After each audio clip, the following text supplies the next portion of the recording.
Today I want to blow your mind with some simple school glue and cheap paint. I've done all kinds of projects using glue and paint over the year that this channel has been in existence.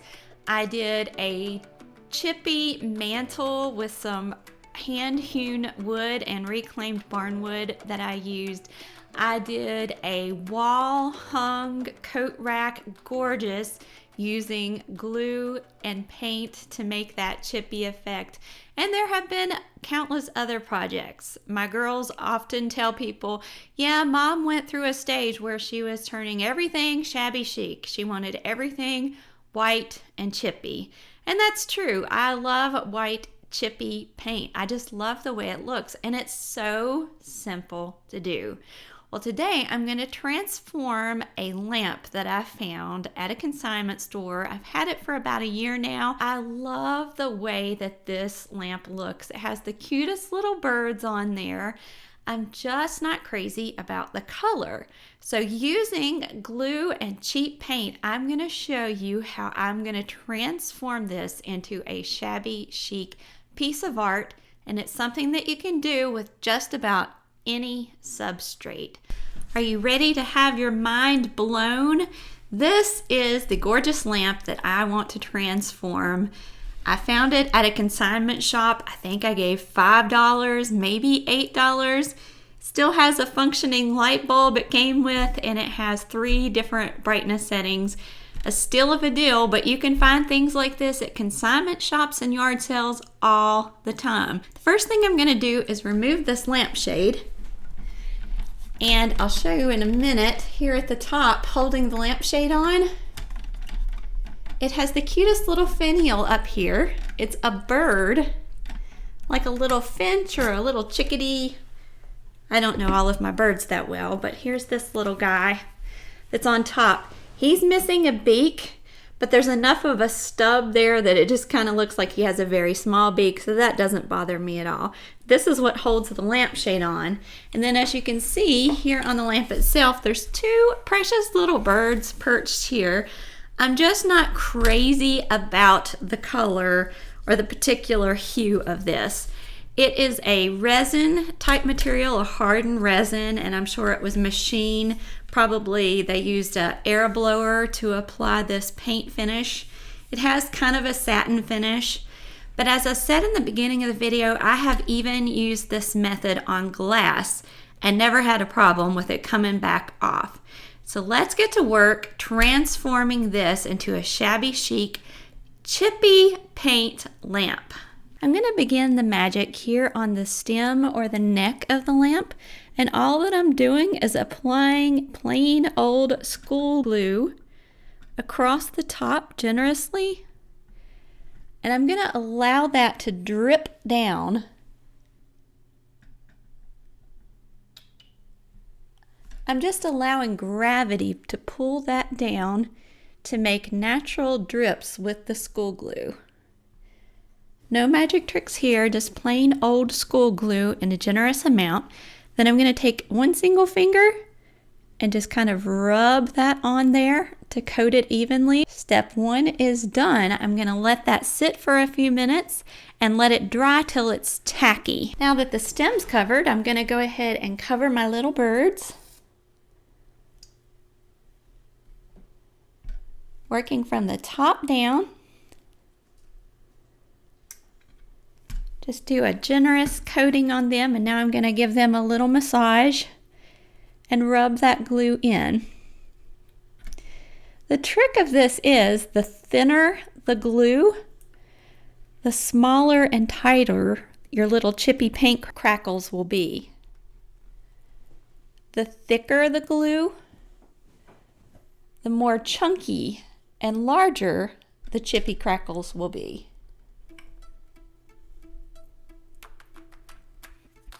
Make sure to get their little tummies and chests.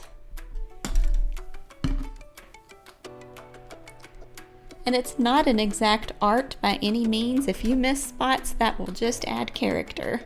This really is a fail-proof project. I'm going to continue coating them with glue.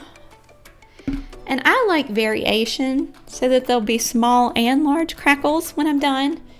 So some areas may be thicker than others with the glue. If you're squeamish about getting your hands dirty, which obviously I am not, I actually enjoy getting my hands dirty, getting them in the project and on the project so I can put stuff exactly where I want it. But if you are squeamish, you could use a foam brush or a regular wide paintbrush for this. And I'll wait a while for that to dry and get tacky. I don't want to cover too much of the surface area because I don't want it to dry, to give it time to dry completely before I apply my cheap paint on top of this.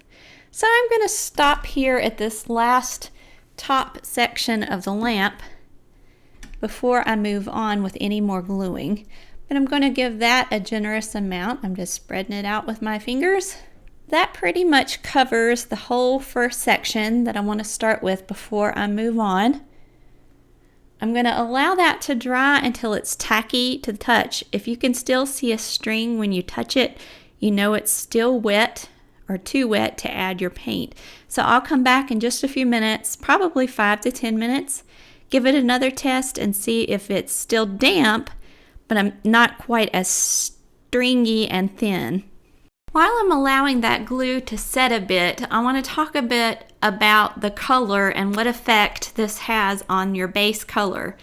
In other words, whatever color your item is to begin with is going to peek through once you apply the paint and it chips and dries to give it that shabby chic effect. So I will have little bitty peekaboo spots of this original gold color coming through.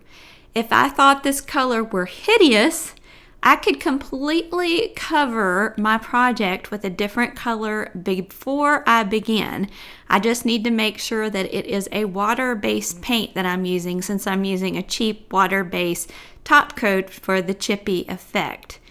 So if you don't like the color that whatever your project is, completely cover that project before you begin the chippy paint effect. Another note is perhaps you don't like the white chippy paint look. Maybe you like a more cottage look, like a robin's egg blue or a beautiful yellow.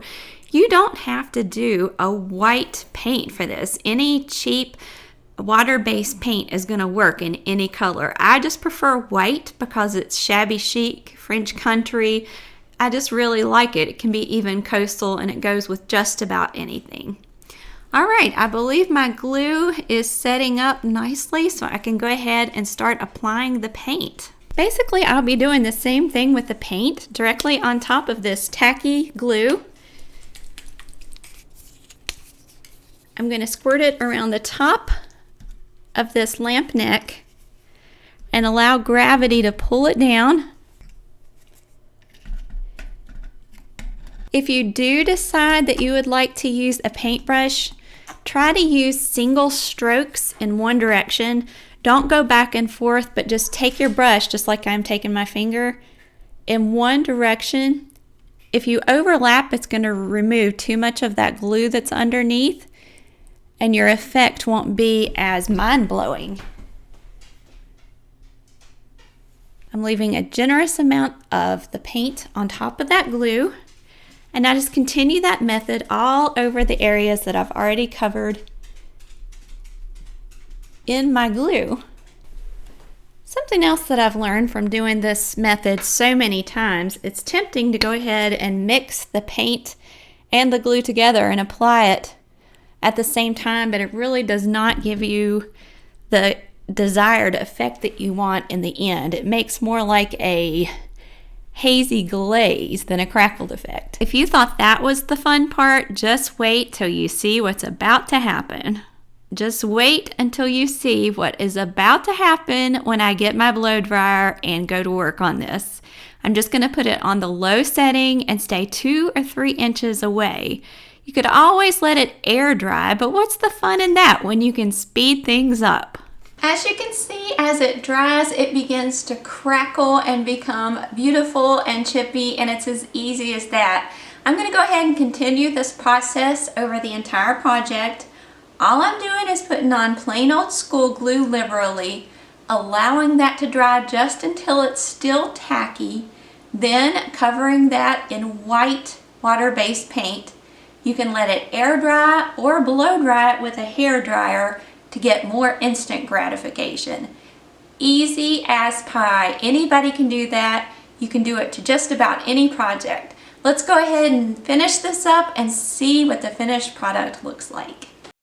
And here is the base of the lamp all done. It looks just beautiful, a huge improvement in my opinion from the original base color.